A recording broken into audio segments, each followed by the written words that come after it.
Welcome to the Better Sex Podcast. My name is Deborah Catt, and I am your shameless host.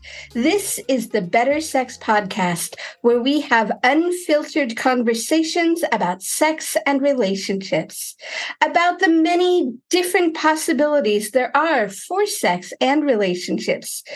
We are hoping these conversations help you figure out what works for you, so that you can have better sex on your terms.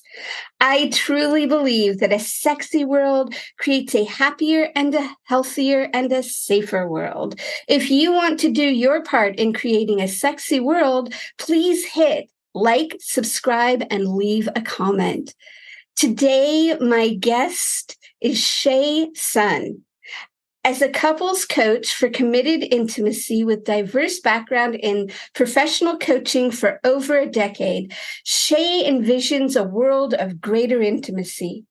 Employing a blend of Chinese philosophy, modern neuroscience, and positive psychology, he coaches committed couples on the interplay between sex drive, romantic love, and healthy attachment. By offering these insights, Shay hopes to counteract the loneliness from sexlessness in relationships, steering partners towards healthier, more meaningful, lasting connections. I love that. And just so you know, Shay is definitely somebody new to my world. We've been sort of circling around for about a year now. And so I am thrilled to actually get to have conversation with you. So tell me, Shay, how did you get here? Why sex and relationship? Well, first of all, I want to say thank you, Deborah, for that beautiful introduction, and also just your mission in the world for this podcast so resonates with me.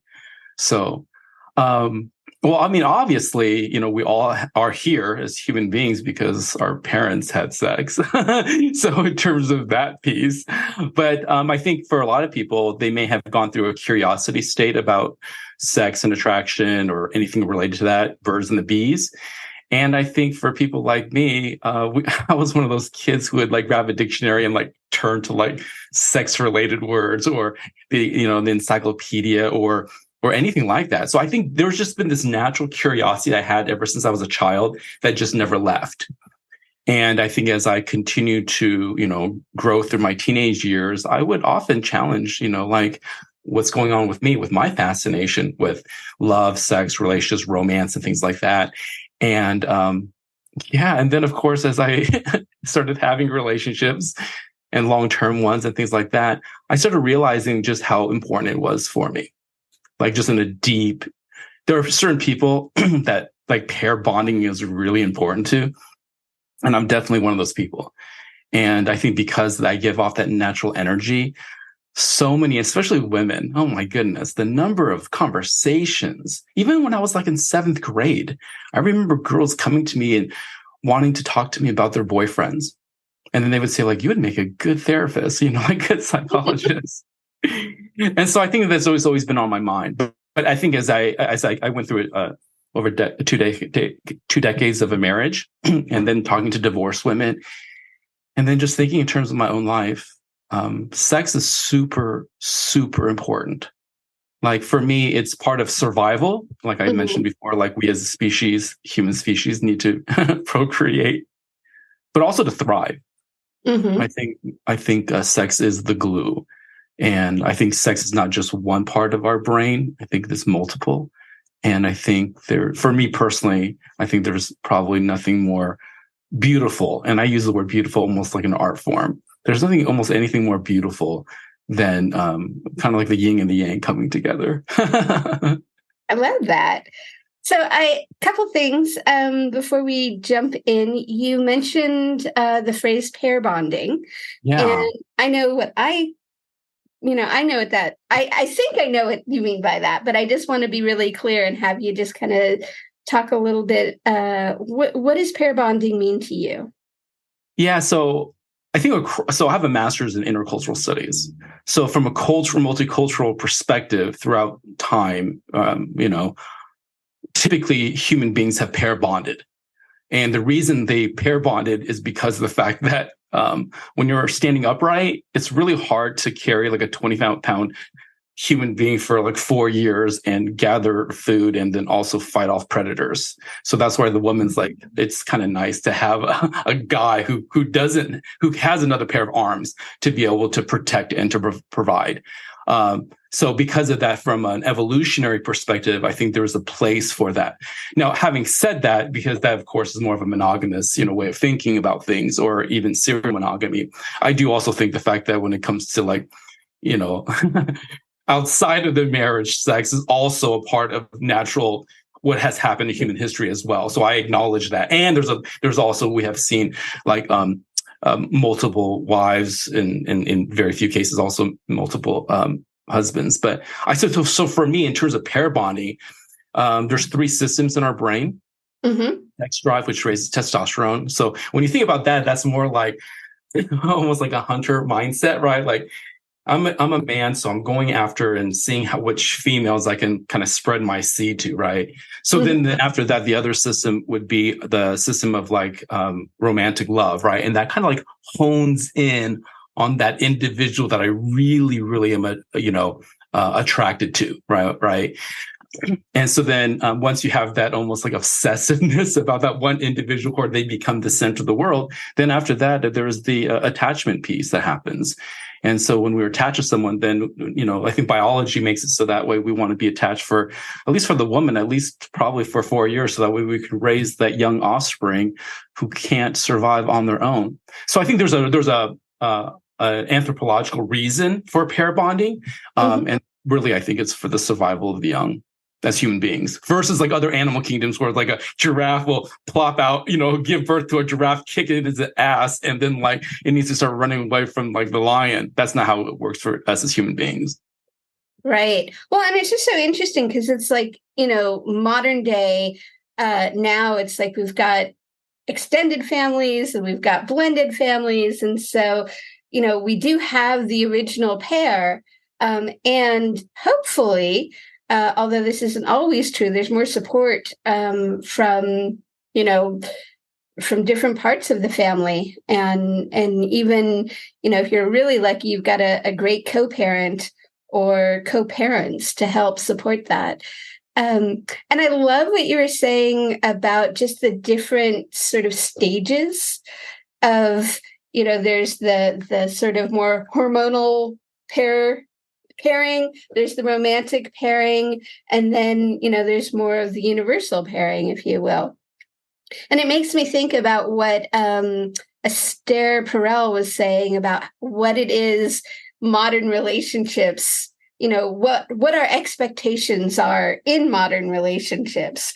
And I'm just curious. I see you shaking your head there for those that can't see him. So I'm kind of curious what you're thinking there.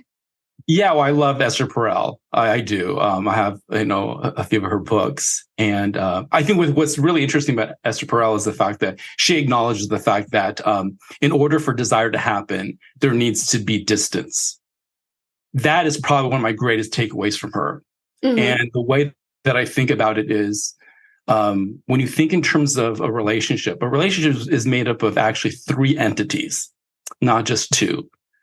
There's you, me, and the third entity is the relationship.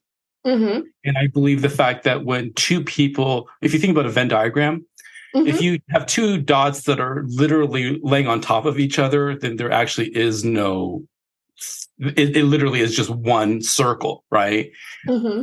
So I think that to create desire, you need some distance.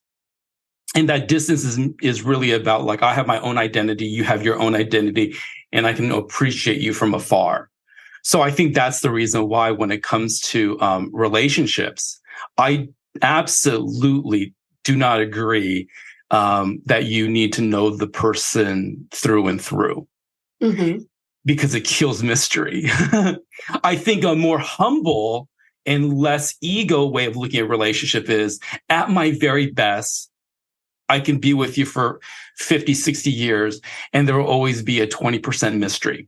Another way of thinking about it is like within the yin and the yang, there's like these dots within the 2 dots in the symbol, like leave room for that mystery. So that way you're always open and curious and wondering, like, why are they doing that? Right. Instead of just automatically being able to predict what they're going to do, because with familiarity, then I think that it does kind of breed lack of effort. I think boredom and all those types of things. So yeah, I love Esther's work. So. Well, yeah, and just it's funny as you were saying that, because I'm a big believer in the third, like you were saying, that thing that gets created. And what's so fascinating to me is that so often people don't actually wait to see what the third is. They're like, ooh, you're masculine bodied, I'm feminine bodied. We're going to come together, and that means it's going to be this kind of romance relationship. Or maybe that's what I'm seeking, so I'm going to say that's what I want from it. When we actually step back and give the third some time to develop, it might be that, we're not meant to be romantic. We're meant to be friends. We're meant to be business partners. We're meant to, there's a whole host of different possibility. And I think that also kind of leads to what you're talking about of the mystery piece, because it's like, my experience in relationship with my partner, who I've been with for over 20 years, is that, we've gone through all those different rotations. And sometimes what needs to happen in the third, is that we actually do need a little bit of space, or we're becoming closer. And, we're learning how to garden. So that's a whole different version of of what the relationship is. But like allowing that third to have not exactly a life of its own, but a life of its own is really important. So I agree with you there. Yeah, I agree. So when you talk about like dot to dot or drawing, if you have two dots and you draw a line, well, that line could be a straight line. It could be a squiggly line. It could be a zigzag, right? So, but it's co-creating that. It's co-creating that line. And what is it that you're actually giving to that line? Because I think sometimes when it comes to relationships, it's easy to like want to kind of almost like pull from that other person. But I think in a real relationship, it's actually less about pulling from the person, but really more depositing towards the relationship.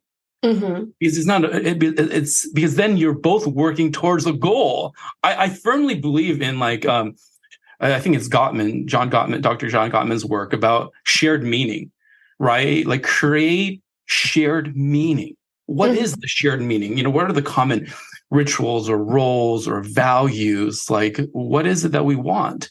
And I think that intentionality is then what creates that relationship. So it's not like you just like absolutely trip and fall into the other person's genitals and be like, oh my gosh, I guess we've pair bonded, because at that point really it's a lot of more of the hormonal piece that we're attached to. Right. But then of course, life is not just, you can't just live your life in bed 24/7, right? There's a life outside of that. There's other commitments and there's other things in life. And so then to know how to navigate those as well takes intention. Yeah, absolutely. And so, what I'm hearing you say is it's like there's the part of the relationship that is the biological hormonal piece, but then there is the part where we make shared meaning. And I think I know. So tell me what you mean by shared meaning. Yeah. So we as human beings, our brains are meaning-making machines, right? And that's based off associations. And so when you find that special person, that person takes on a special meaning. And your relationship takes on a special meaning. Special in this case would, there's that word that we use in English, holiday, right? And holiday is actually broken into two parts. And I was an English major, which is actually holy days. Well, then the question is, what does the word holy mean? And a lot of times we think of holy meaning something like it's spiritual and things like that, or religious. But holy actually just means set apart. That's all that it means. It's something that is set apart for a specific function. So like most people probably wouldn't eat out of like a hospital, what is that called? A urinal pan, right? You know what I'm talking about? that, you probably wouldn't eat it. No matter how clean it is, like your brain would be like, no, that's for shitting in. That is not a plate, right? Because psychologically, you have that association. In the same way, when it comes to shared meaning, I believe it's an issue of saying, like, there are certain things within this relationship that makes it special, that makes it different.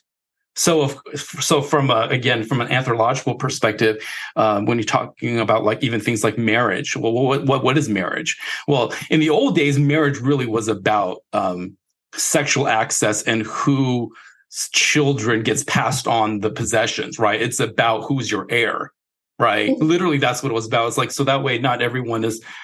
If you are screwing with people, right? If you're having sex and an offspring is produced, then who's responsible for that kid and how much of that kid is going to get your shit, basically, right? So I think in that context, that's part of that shared meaning. What does this mean? What does our relationship mean in the context of even us? But then how does the rest of the world also relate to us? Thank you. I love that. So, just to kind of, and there's so many different ways and meanings that we can make a relationship, right? Like what you were saying earlier about the, for marriage originated as a way to claim offspring, to, establish a line of inheritance, to, it was and still can be incredibly about, the capitalistic piece of like, and I like to say when I work with clients, it's like, well, what are you doing with this relationship? Like, are you consolidating and accumulating wealth? Are you creating offspring? Are you creating companionship? Like, there's all of these different flavors that a relationship can take. And, none of them are necessarily bad or wrong. We were talking a little bit about this before we hit play, but like, relationships can look so many different ways. And, it's really about what gets created in the third. And that's just such a great, bringing that back there. So I'm actually going to take a leap because one of the things that I'm really curious about in your bio is how does Chinese philosophy see sexuality and relationships in a way that may or may not be different from non-Chinese philosophy? Oh, Deborah, I love you. Thank you for asking that question. Oh my gosh. So there's some Chinese texts that were lost for about 900 years. And these texts are extremely ancient.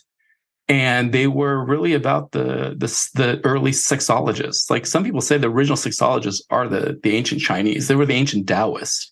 And when you look at some of these texts, the way they express, actually it's funny, they express it in dialogue form.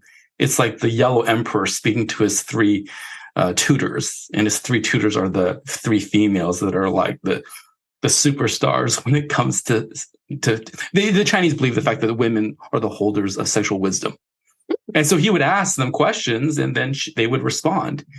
And what's really unique about the Chinese way of looking at sex is that sex was seen as energy exchange, longevity, health. But the coolest thing about Chinese way of thinking about sex is the fact that it's very harmonious. So Chinese cosmology actually begins with sex. It's like that when it comes to yin and yang. So in the very beginning was the Tai Chi, or the supreme ultimate with basically nothingness. And then from that, yang came out. So the way I like to think about it is the Big Bang. Yang is the assertive energy. So yang's going. There's that blast of energy and then it stops. And the Chinese believe that's where yin is created. Yin is a place of rest. And so yin and yang mated, and the Tao was created. And the Tao then creates the 10,000 things, which is the 10,000 manifestations, or is everything that we see around us. Basically, it's just everything. So Chinese thinking. Just to get this straight. So it sounds like there's a big orgasm. Yes. Right. And that's the yang, the doing, the creating. Yes. And then, there was the nap. afterwards. So the yin came into being. And then, so I actually don't know that much about Taoist philosophy other than I know that it has a lot to do with, as you said, longevity and energy and chi and, choosing whether to, allow orgasm or climax, or whether to recirculate the energy. Oh, right. Yes. So that's so I'm definitely learning as we go along here. Well, the really interesting thing about it is when you look at the text, and I've shared these texts with both Asians and non-Asians, and the interesting thing about it is there is so much focus on female pleasure. That is probably the thing that stands out the most to everyone. Like there is an intentional preparing of the woman's body and a holding back of ejaculation to make sure that the woman is pleased. So like there's a text where it's like they don't use the word sex battle, but it's almost like that. And they're basically in like one of those Chinese gardens, I'm talking about, like we're in the center of 4 buildings, and they're going at it for like 2 hours. And literally the woman's like, oh my gosh, I've lost.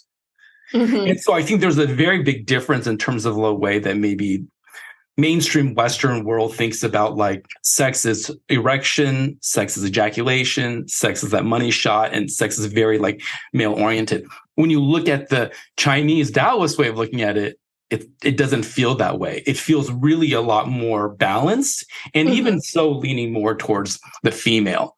And if you look at the ancient Chinese civilization, really the Forbidden Palace, if you're familiar with the Forbidden Palace in Beijing, where the emperor lived, it really was a giant sex lab, right? Basically, in terms of the harem and things like that. And what the eunuchs would do is they would go ahead and they would take notes. They would take notes on the number of thrusts. They would take notes of timing. They would take notes on angles. I mean, the Chinese were very nerdy. They were geeking out.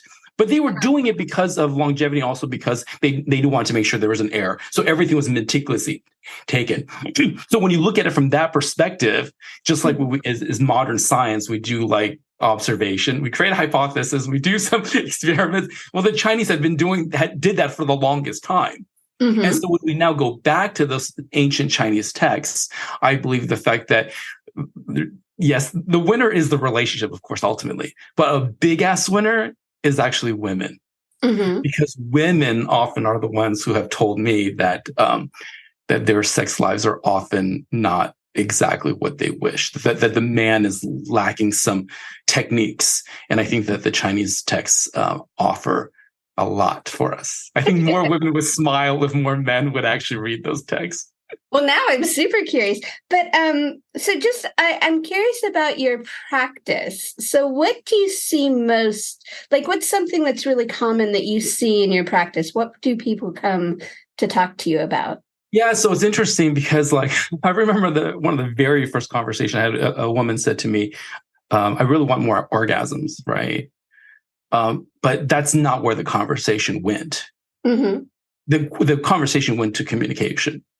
And that is kind of like what I've kind of just started to realize more and more and more, that communication actually is the main issue when it comes to sex.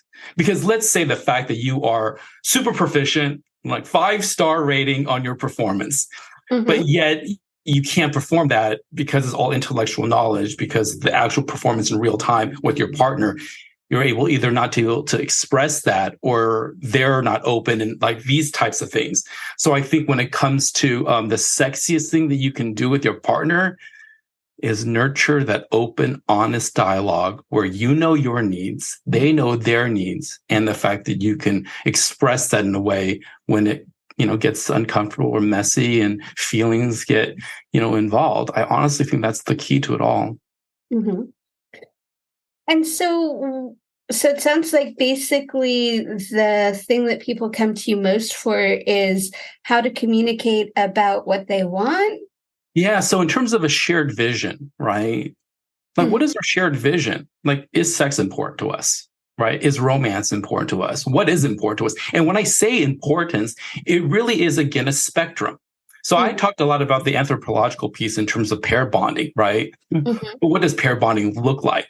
For some, pair bonding could look like super asexual, right? A woman told me that, she to live in two different houses and they get together every once in a while, but they're like my soulmate. That is a whole different way of looking at what a pair bond would then look like in my eyes. On the other extreme, I think a pair bonding could be that you and me are the primary relationships. And then of course we can have an open relationship and sleep with other people and so forth. So there's that kind of pair bond as well, right? Where it's just almost a hierarchy of priorities. So I think in terms of like knowing like what are your desires? Like what is our vision for our relationship? What is it that we want? Typically what happens is the fact that there is a desire gap where one person wants more than the other. And when one person wants more than the other, and that usually falls into two categories, frequency and quality. So then how do you navigate that? Because what happens... I'm so glad that you brought that up, because that is definitely, something that I see a lot, is that you have the desire gap. And I love that you put it so succinctly in terms of frequency or quality. So somebody comes to you, they're like, I want, it. One of the things I see a lot is, somebody will come forward and they're like, I want more sex. Like, it's just not. So where do you go with that? Yeah. So for me, there's a specific flavor in conversations. So let's say that you and I are having a conversation right now. You and I having a conversation, we can have a certain amount of intimacy and vulnerability in the way we talk. Your husband, right, or your partner, what they come into, it's going to now change the dynamic, because now there's a witness to our conversation. Right. So I think there's something distinct, like even with the client that I'm meeting with later on this week, I asked for, let's do an individual time with me. Let's have some individual time for me both, and then come together, because you really want to hear what's on people's hearts, right? And sometimes people are afraid to say it out loud, right? So like I've heard women's wives say to me like, my husband won't go down on me. And that's a need of mine. But to either say that again in a way that's going to be received well, that's the part that then you almost need a mediator for it sometimes, right? And that's because she feels like she said it over and over again and hasn't been heard, or is nervous to say it, or is afraid that if she does say it, she's going to get something back about like, that shuts her down around it.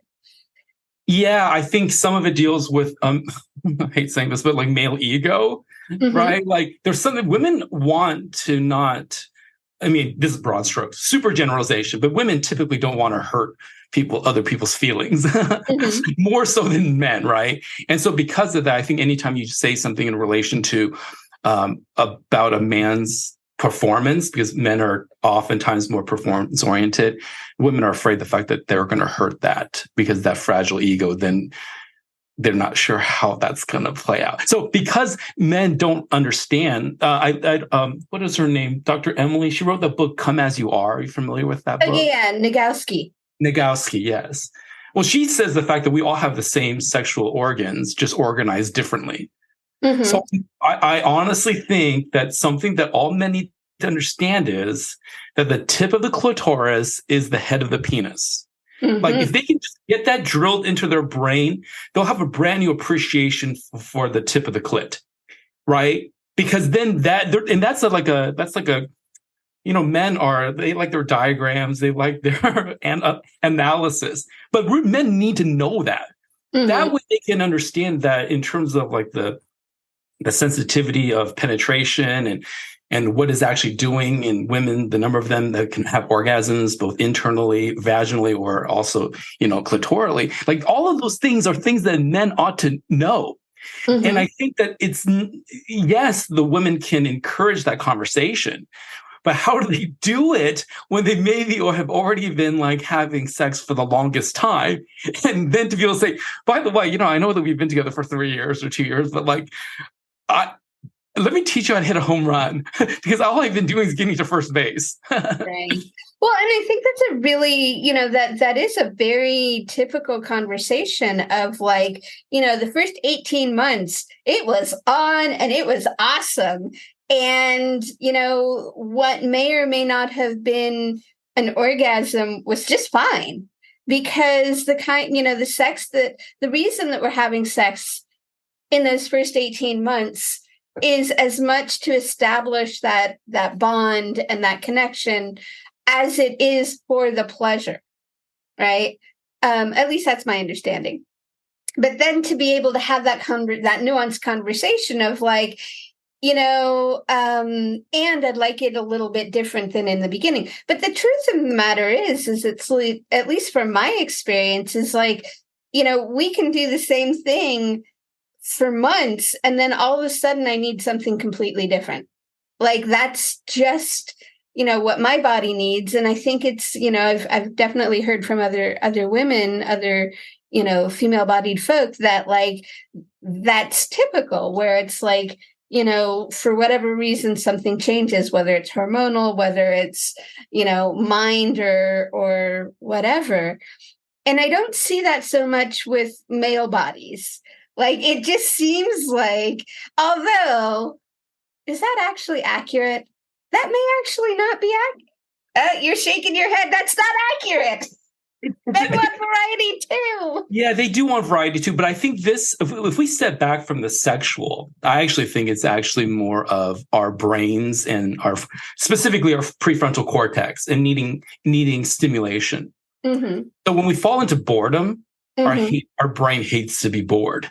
Mm. And that could be like or we just take things for granted. For example, like 2 months ago, I was struggling with COVID, right? Mm-hmm. And what COVID did for me is maybe really appreciate when I'm healthy because mm-hmm. I take for granted the fact that I'm healthy, right? Mm-hmm. In the same way that you're like, oh my gosh, like I'm really, really wanting X, Y, and Z. It could be a burger or, a cheesecake or whatever. But then like once you have it, then it like if you were to eat it all the time, you're going to start losing that desire. Or if you're like, I really want this job or I really want this new car, but then that new car smell fades. So I think part of happiness when it comes to either your own personal happiness and also partnership happiness is the fact that you have to monitor, I think they call it the hedonic, like he said, the word hedonistic, right? I think it's called the hedonic treadmill. And that just means the fact that you get to this point where the novelty wears off. Mm-hmm. So I think having like Zen Buddhist beginner's mind mm-hmm. is huge. Like really go back to those, like role play those moments where like everything is new, right? Let's role play tonight that like we're in our early 20s. We just met at some college function and literally you're a virgin and like I am too or whatever. And let's put our minds mm-hmm. back there because ultimately your greatest sex organ is actually your brain. It goes again back to the idea of it's a meaning-making machine. Right. So make that meaning. Go back to some of those, role play some of those things, make it exciting again. Well, it's so funny because hearing you say that just reminds me that, like, I lead this event called Tantra Speed Date, and I started doing that about 5 years ago. And I had no idea how flat my sex and relationship had been with my partner until I started doing the speed date because, here I am, I'd be leading people through these amazing experiences of connection to self, to others, getting all turned on, all juiced up.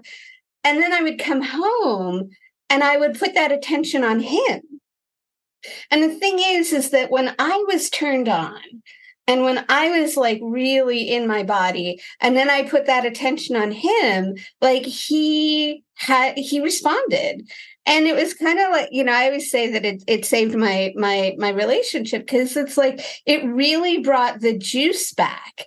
And it brought the juice back in a way that I didn't even realize that it was missing, And so it's like, I love what you're saying about going back and finding that and role playing it.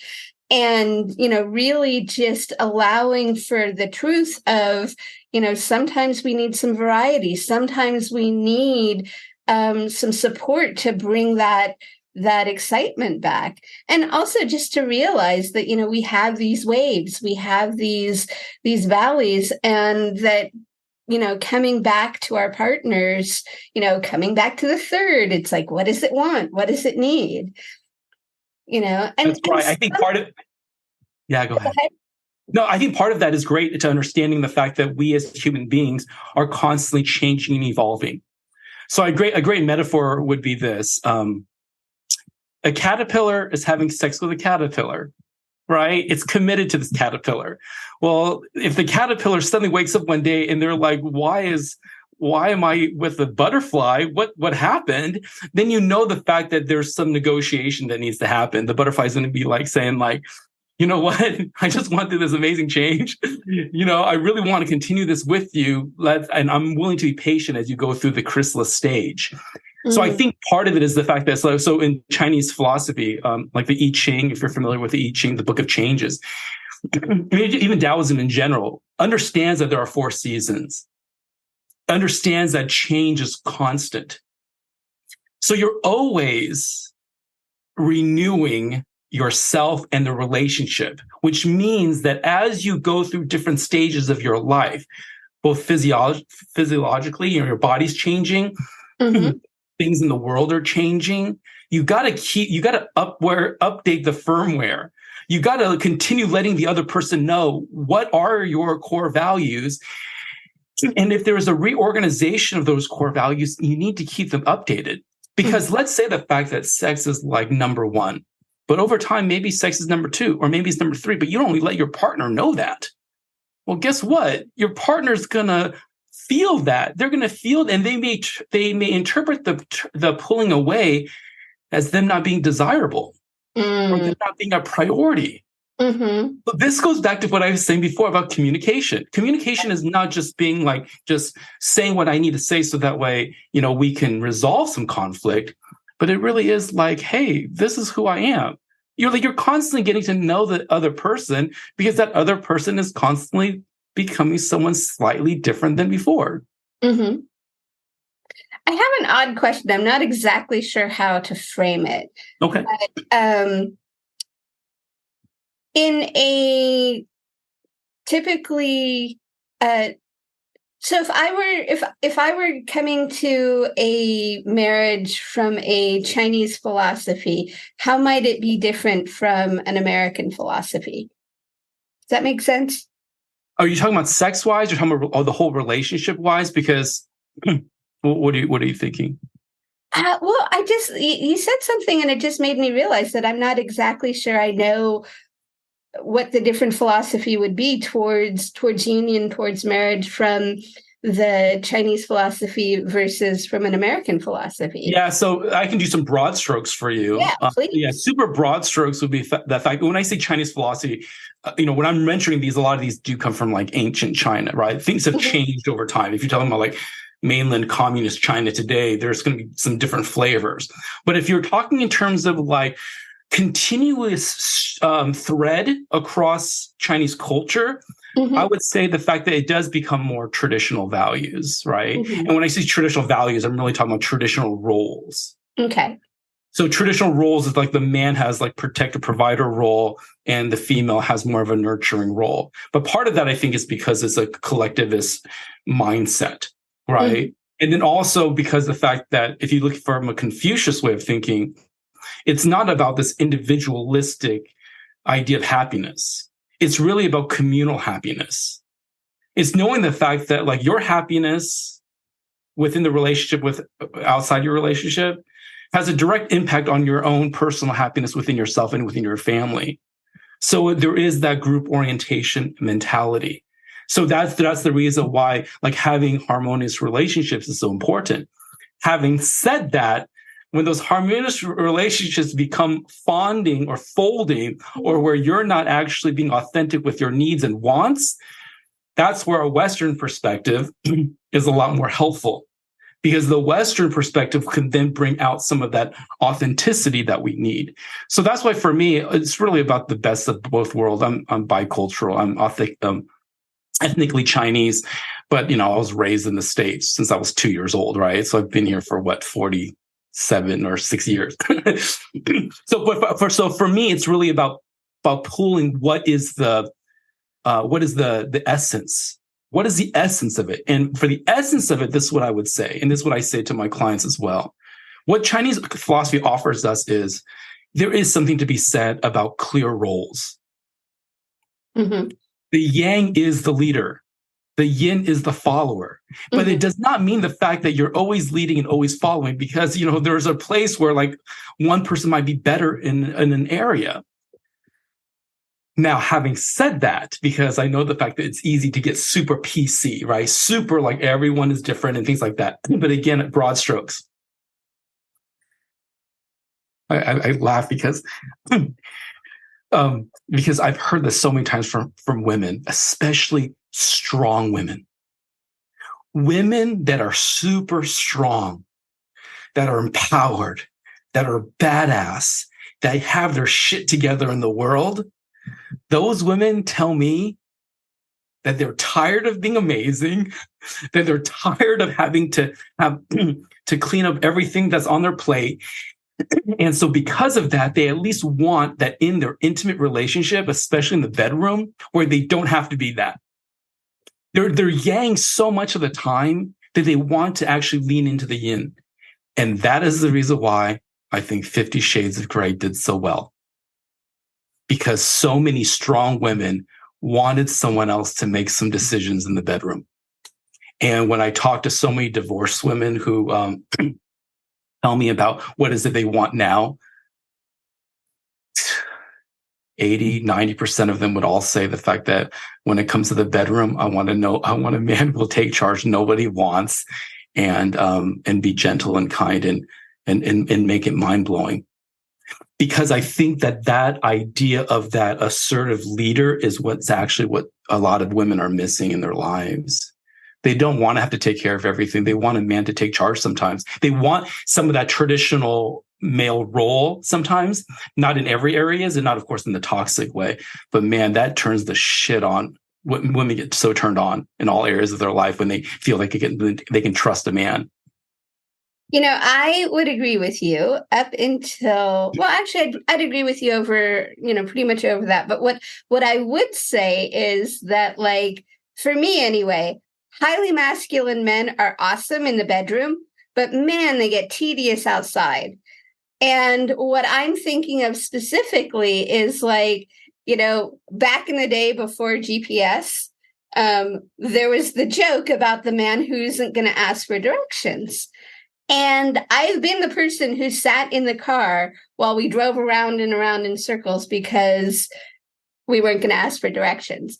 So I will lead with that. But yes, I do think that you're absolutely right. There are there's a lot of desire for surrender.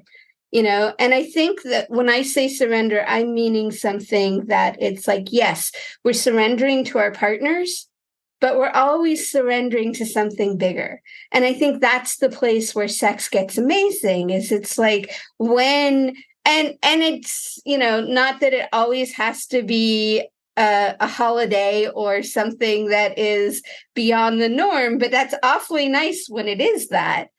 And the ability to allow our partners, whatever version they are, to show up.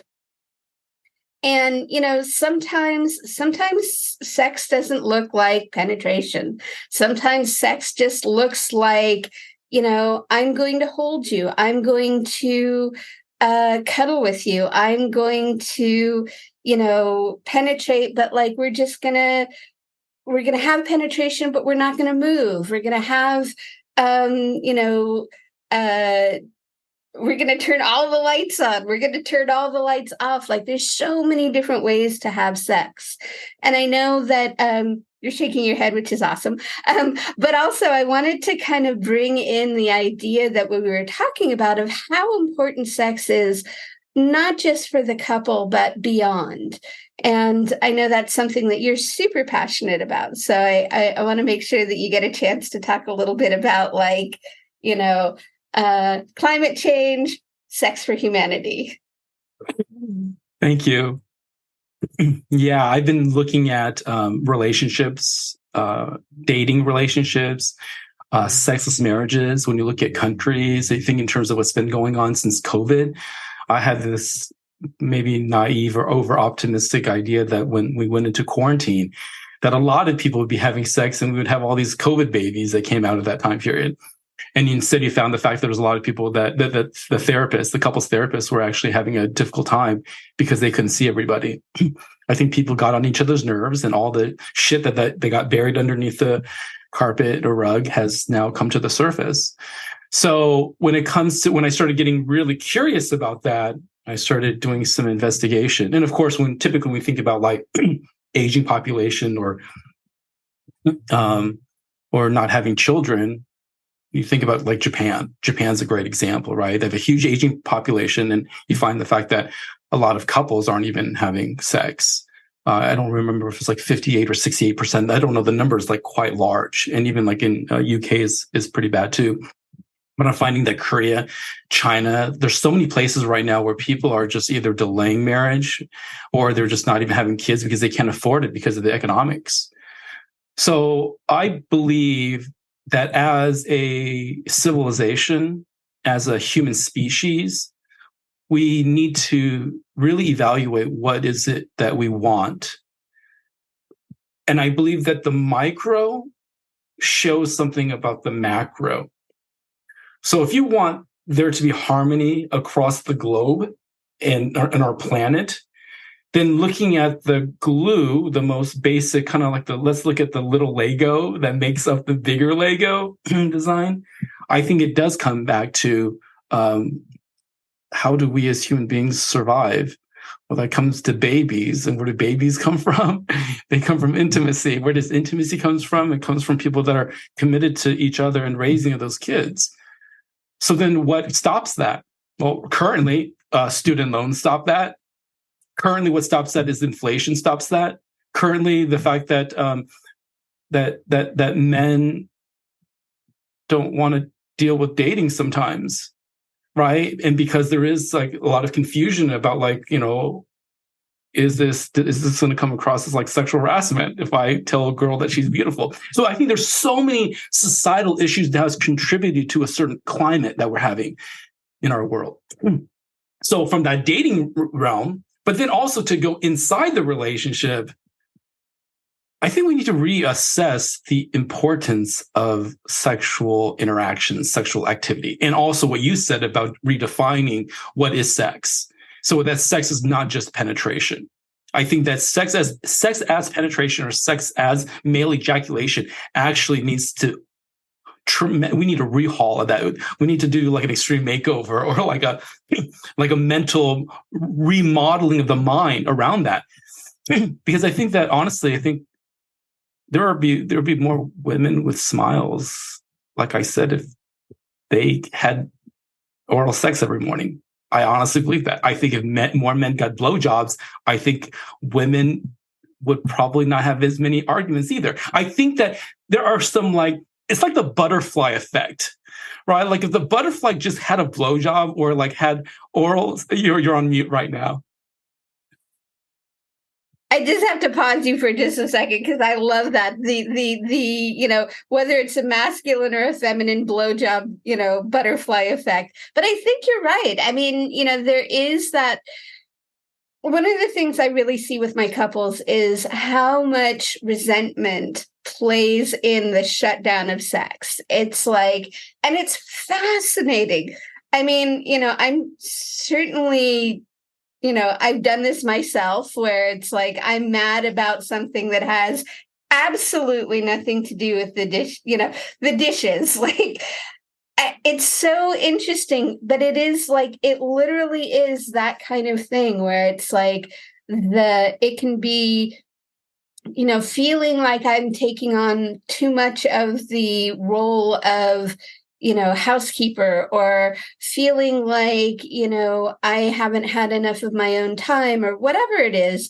And that really plays, that starts to become, if I don't actually articulate it and communicate, to go back to your point, if I don't get to communicate that, and if I don't actually get some result back about it, then that's going to become resentment. And that resentment is going to shut down the sex. That resentment is I'm going to stop objectifying my partner, right? It was funny. We were having this. I'm sorry. I love what you mentioned about the resentment piece. Brene Brown talks about resentment actually has a different flavor to it that actually makes a lot of sense to her. And I've actually had to talk to people about this because I wanted to see the connection. They said it's actually envy. The envy. And I think to a certain extent, I think women actually envy their men, and that's what causes resentment. They envy the fact that they have someone who's like doing all these things for them. Like, I really wish that I had someone in my life who was doing all these and taking care of me in all these ways. So I think for the men to understand all that the women are doing for them is important. John Gray says that of Men Are from Mars, Women Are from Venus, he says basically he can boil his 20, 30, or however many years of marriage counseling into two statements. These two statements are about what then is the final trigger that initiates the divorce, right? Mm-hmm. This is the nail in the coffin, like the relationship is over. It's when women say, I give and I give and I give and I get nothing in return. That's where the resentment/envy comes in, right? The resentment is, I do all these things for you, and then now you're envious of other people that maybe have husbands or boyfriends that do those things. Men, on the other hand, they'll say, no matter what I do, I can't make her happy. Yes. So you take those two. So look, if we just make this, and we're going to make this super simplified, right? Women make more noise in the bedroom. Women make more noise, like give more praise to their men so they know that they're doing a good job. So a performance review in bed is things like, oh, that's the spot. Oh, yeah, more. Yes. Yeah. Do that. And then do that outside the bedroom as well. Let the man know the fact that they're doing well. That they're appreciated. And then for women, some of that is either stop doing everything, right? Because you're saying yes to everything. So some things need to be outsourced, or pay for once a week for someone to clean the house so you're not doing it all the time. And also for the man to take more initiative and plan and put thought into things. Because women do that. Women plan and they take initiative thinking. And what women would like, I believe, is that men act more like themselves when they were first dating. Because when men were first dating, they did take the initiative. There was more planning. There was more intention because there was a goal. There was a purpose. So this goes back to what I said before. When a caterpillar is dating another caterpillar, it has intention. Well, guess what? When the caterpillar becomes a butterfly, then you need to woo that butterfly because now you're no longer with the caterpillar. Oh my God, that is so good. So, yeah, I just want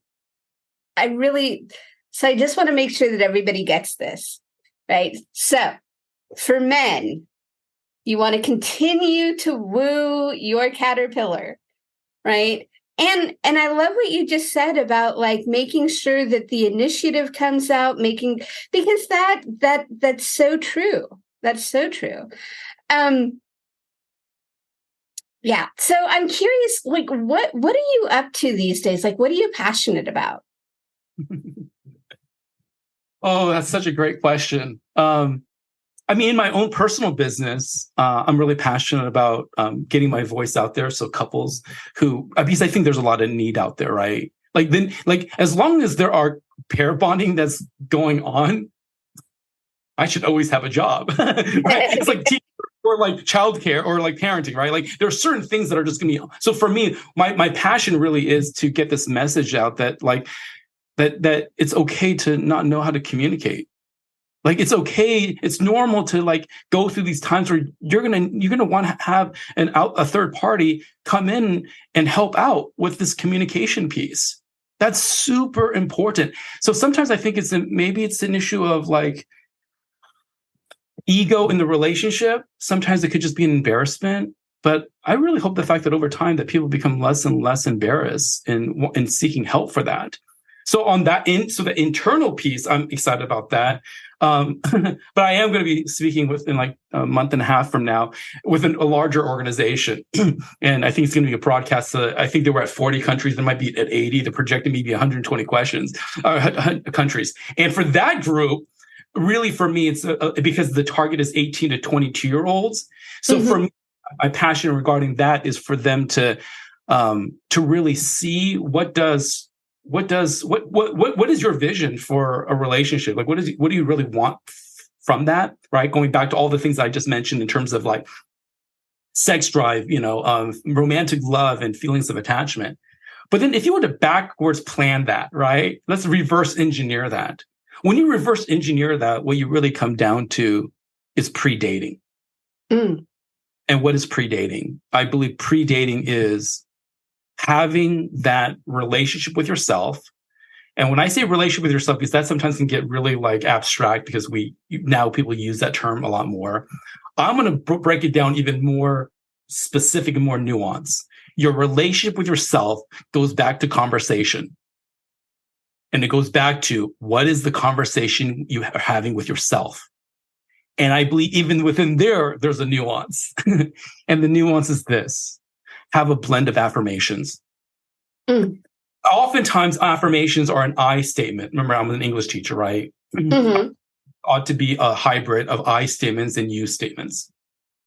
And the reason why is because so many of our early traumas come from you statements that were said by a parent or teacher. So we want to program our brain to have a lot of you statements, like an imaginary friend would do to you, right? Or like a persona. Have that voice saying things like "you're enough," like you did the best you could, like, and then have the I part of you respond, "I'm loved." So by building that internal relationship with yourself, and you build that muscle up, when you then get into a relationship and then you're coming to see me when you're in your 30s, 40s, or whatever, now I'm able to build off of that relationship. Because now I'm building the relationship off of your relationship with yourself and the way you communicate, his relationship with himself and the way he communicates. And now we're going to have a better chance that we're going to have some common ground. So good. Oh my God. So good. So why is it so good for you? Like, that was a pretty strong reaction, Deborah. Well, I mean, for the whole conversation, to be honest, like the whole conversation has been really just so much information, so much ease with nuance, because I think that's a big part that we miss. But just like, hearing you say even the piece about like, you did the best you could. And then the I statement coming through is like, oh, I'm worthy, I'm talented, the statement of, you are a loving being. It's like, oh, well, the other statement of that is I can love. Like there's something about that is just so rich and so just nourishing. And so I just got chills all over, by the way. Just hearing that reflected back. Right. And that's part of this communication. So the fact that you reflected back to what I said, I felt loved because you heard me. I'm not assuming that you heard me. So one of the things that it is my like staple in my coaching practice is for the person to repeat back what was said and then end with, "Is that right? Is that right, honey?" Right? Like it might seem super simple, but sometimes when it comes to relationships, it literally is the simplest things. It's kind of like when we talk about breathing, right? Like everyone's like, I know how to breathe, but how many times do you actually take time to breathe to calm down your nervous system? How many times do you actually ask for feedback as to what the other person's saying so there's clarity, so that way you can actually move on and be on the same page? Yeah. And I like to say that it's like, unless we actually get confirmation that we understand the person, that we don't always know what's going on the other side of the street, of the fence. That's right. So In a moment, I am going to ask you to share a piece of wisdom for those. I mean, not that you haven't already shared a shit ton of wisdom, but like if you want people to get one thing out of our conversation, I'm going to ask you to share that. I'm also going to ask you to share where we can find you and get more of you. But first, I just want to take a moment and let people know how they can support the Better Sex podcast. Because, as you can tell, sex is a really complex subject and it can make or break a relationship. And unfortunately, most of us don't get or grow up in an environment where we get to talk about it. And so that's why I created the Better Sex membership. It's a place to learn about, to put into action practical tools so that you can become a better lover and increase the pleasure in your relationships. If you're bored or sexually unfulfilled, you can get the support you need. So let's face it, a podcast is not enough. You have to put things into practice. So if you're ready for tools and exercises, you can learn more about the Better Sex podcast in the show notes below. So thank you all for listening. And back to you, Shay. Now I'm going to put you back on the spot. What do you want people to walk away with from our conversation today? Yeah. Don't underestimate the power of communicating about intimacy. Like, don't underestimate that. I think that's what it comes down to. I think it goes back to the idea of familiarity, or we just think the fact that it's not powerful, but I think it is powerful. I think that when we can ask for what we need or ask what for the other person needs, I think you're going to get a huge ROI. I think we underestimate the power of physical, emotional, spiritual intimacy. I think that feeds our soul and our spirit more than anything you can buy on eBay or Amazon. I think there are some things that are hardwired into us. And I think that the person can offer it in a way that will bring more meaning, more pleasure, more purpose into our lives. So good. And where can people find you? They can find me on Facebook, Instagram, TikTok. It's under Shay Timothy Sun or Shay T Sun. But yeah, Deborah, you are amazing and courageous and such a change agent for living through these in your own life, for offering this to your clients, and then for creating this podcast so that way your voice is heard and that other couples can decrease their suffering and increase their pleasure. Thank you for that. So my guest has been Shay Sun. He is amazing. So much incredible wisdom here. Please follow him on social media. And if you want to bring more love, better sex, and create a better world, please hit like, subscribe, comment, share this podcast episode with all the people you know who need to know more about communication. And we'll see you on the flip side. Thank you so much.